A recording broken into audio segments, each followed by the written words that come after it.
Hi friends, welcome to NB Phenology. In this video, we are going to discuss about the list of useful websites for fundamental analysis and how to use those websites. So we are going to look after 6 websites: BSE India, NSE India, Moneycontrol, Screener.in, Teasori Finance and Trendline.com. And the main part, how to use them. So if you like our effort, don't forget to like this video, share and subscribe to our channel. First of all, for doing any fundamental analysis, we can get 100% reliable data from BSE India and NSE India. The reason behind it, companies give data directly to BSE India and NSE India, whereas the other websites try to copy paste the data from BSE India and NSE India. So when they are doing so, there can be typographic errors. So it is always advisable, if you want 100% reliable data without any typo errors, you can get it from BSE India or NSE India website. So first of all, let's look after bseindia.com. So once I open bseindia.com, a page will open like this. Suppose if I want to set some stock, which I know,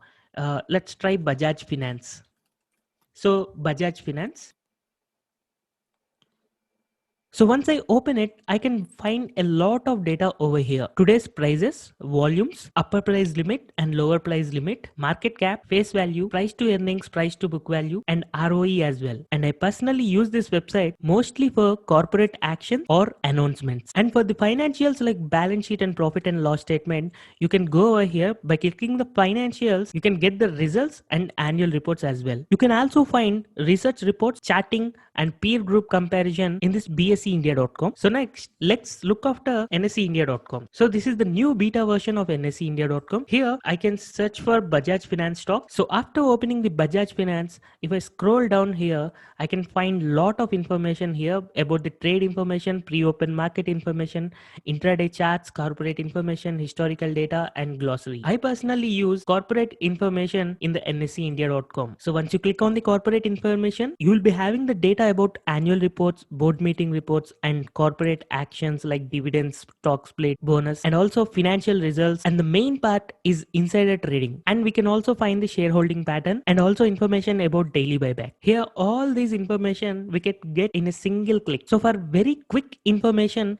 about any corporate actions or any corporate information, it is always advisable to look after bseindia.com or nseindia.com. So other than the corporate information or corporate actions and a live data in the market, if you are looking for a very quick and easy financial statements, you can find it in Screener.in. So let's get into Screener.in. So I'm opening Screener.in here. So the homepage looks like this and I'm opening Bajaj Finance again. So once I click on the Bajaj Finance, I can get the market capitalization, stock P/E, ROCE, ROE and other data over here and the chart. And if I scroll down, I can find the peer comparison, quarterly results and profit and loss statement and balance sheet. This is where we can get all the financial data in a single page. You can simply observe and understand the profits were growing or decreasing and also the assets were growing or decreasing from the balance sheet. And especially you can also find cash flows in the same page and also few important ratios and shareholding pattern and how they are changing over year to year. And the beautiful part is you can find all the annual reports over here. By just clicking on it, you can find the PDF over there. So this Screener.in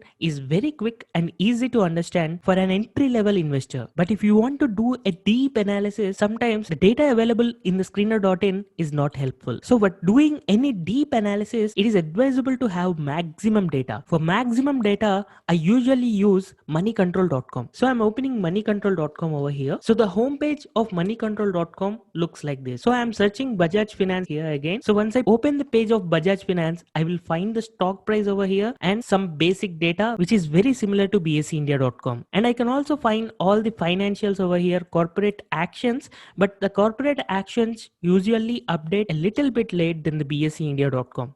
So if you want corporate actions, go to the bseindia.com or nseindia.com. But if you want to do a deep analysis with easy understanding, then go for the financials in moneycontrol.com. So by clicking on the financials, I can get the consolidated and standalone statement over here. And basically for doing any analysis, all the analysts use balance sheet, income statement and cash flows and sometimes ratios as well. So if I want to look after the balance sheet and understand how the assets are growing in this company, I would simply click on this. So I can just walk in and see the assets were growing from 287 crores, 362, 466, 691 and 1317. Or if I want to look after the profit and loss statement, then I can simply click on the income statement and go here and look after the net profit. In this income statements, you can find quarterly, half yearly, 9 months and annual as well. And for the calculation of intrinsic values, we can look after the cash flow statement also. A company with a positive net cash flow is always a very good company to invest in. Below here, you can also find the peer comparison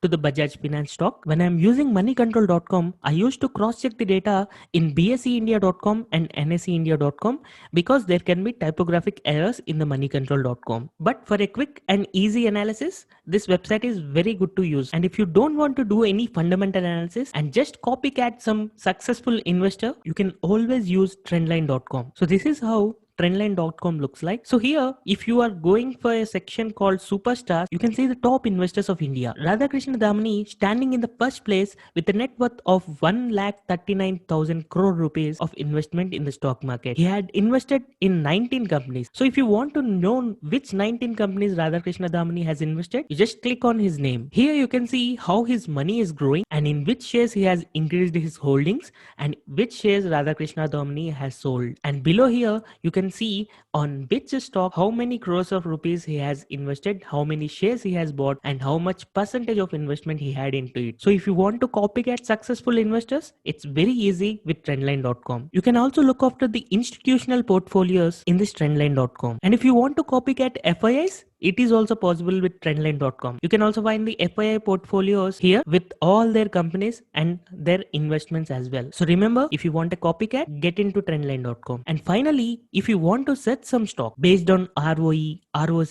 debt to equity or 52 weeks high with any financial ratios like this, if you want to screen some particular stock which comes under your category, you can always do it in teasorifinance.com. So I am getting into teasorifinance.com. It opens with a simple homepage like this. Go to the right hand top corner and click on the filter. By clicking on the filter, you can find the financial query and alternative data query here. So if I want to get 5 years ROE greater than 20 stock, let's type here 5-year ROE which is greater than 20. So if I just click on the search, I will get all the stocks whose 5 years ROE is greater than 20. I can write multiple conditions over here and get the stock which are coming into our category. This is where our work becomes very easy. So you can remember, if you want to do any financial screening, you can do it in teasorifinance.com. Hope you like this information, and if you do so, please like and subscribe NB Finology. Thank you everyone for watching this video. If you have any queries, you can comment below.